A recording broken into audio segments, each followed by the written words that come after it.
Hello, everybody. Good morning, or maybe almost good afternoon. What a glorious day. What a pleasure to be with you. So, are you a day person or are you a night person? There's some people when I text them after 9 o'clock at night, you won't hear back from them until the next day. And some people, if I call them at 9:30 in the morning, they say, Rabbi, why are you waking me up?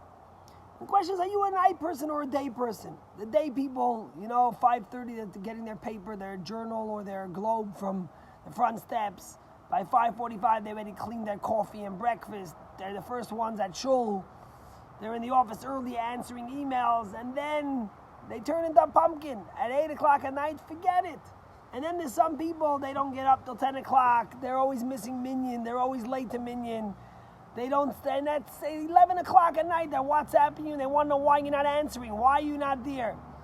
Two types of people, the day people and the night people. And the biggest challenge is when a day person marries a night person.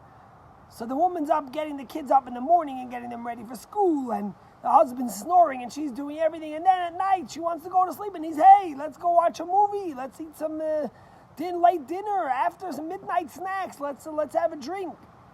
So the question is, are you a night person or are you a day person? The bigger question is, what's the Torah's view? Is the Torah a night person or is the Torah a day person? What comes first? This morning we had a bar mitzvah here at Shul. Beautiful bar mitzvah outdoors. We got lucky with the weather. And we read the beginning of Genesis.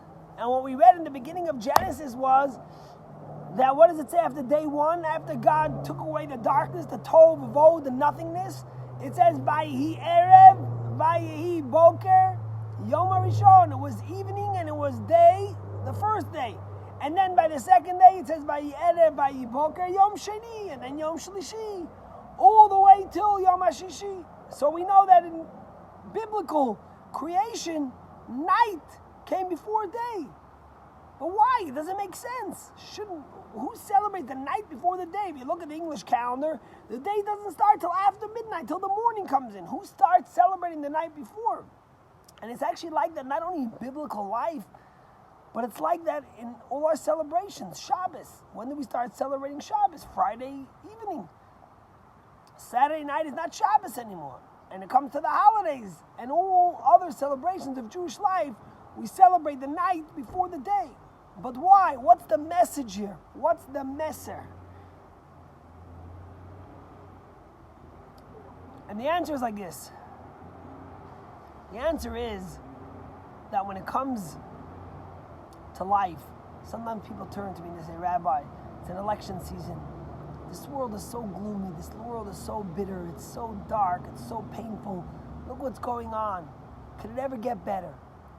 And the answer really is, what God is telling us is not just that happened to be that night came before day, but it's a message to our life. It's a message to who we are as people. That sometimes it's dark, but you should know after the darkness always comes the light.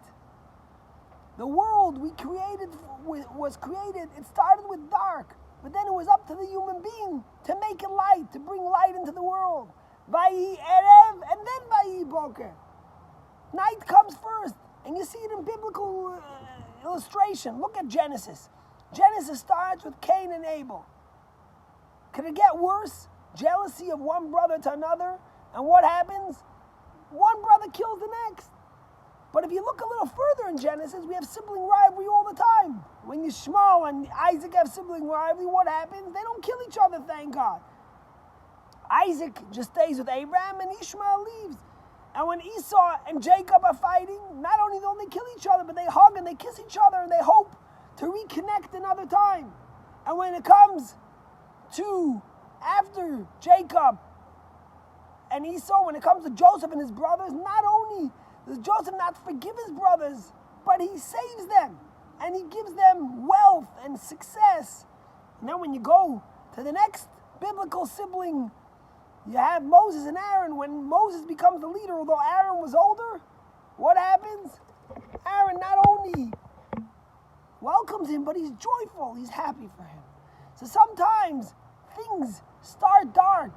Night might come first, but after every night, comes a morning, comes opportunity, comes optimism, comes joy. You know, when I lived in New York, we used to say this joke, that the only thing worse about going through the Holland Tunnel and driving for so long in a tunnel is that when you come out, you're in New Jersey.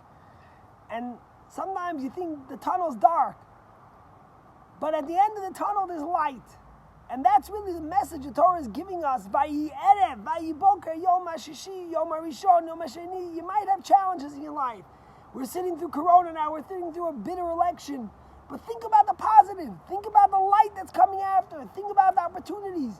Think about the people that are thinking and caring for the future. And you know there's going to be light. You know, years ago, on my block lived a guy. His name was Rabbi Jacobson. He was the editor-in-chief, and he was the publisher of the Algemeine Journal. It was a Yiddish paper. It's actually still around. Now it's Yiddish and English. And in the 70s, because of his journalist past, he was able to go to the Soviet Union.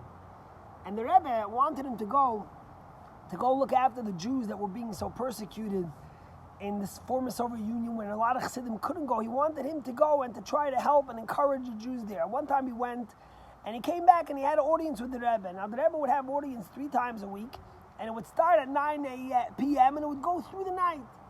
So this one time he came to an audience with the Rebbe, and he started at 11 o'clock or whenever it was, and he came into the Rebbe and he told him the reality of how bad things were. And he told him one story after another of one chassid he met, of one reality he saw, and the stories were getting more and more gloomy as it went. And you constantly saw the Rebbe got more worried and more sad about to hear the pain, more pain on him from all these stories. And then at the end of the night, finished saying stories, the Rebbe stood up and the Rebbe pulled open the shade. It was already morning. The rays of sun were shining.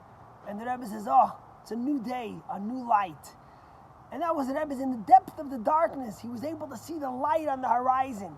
Vayi Erev, first comes night, and then Vayi Boker, and then comes day. It might be dark at the beginning, but then it comes light.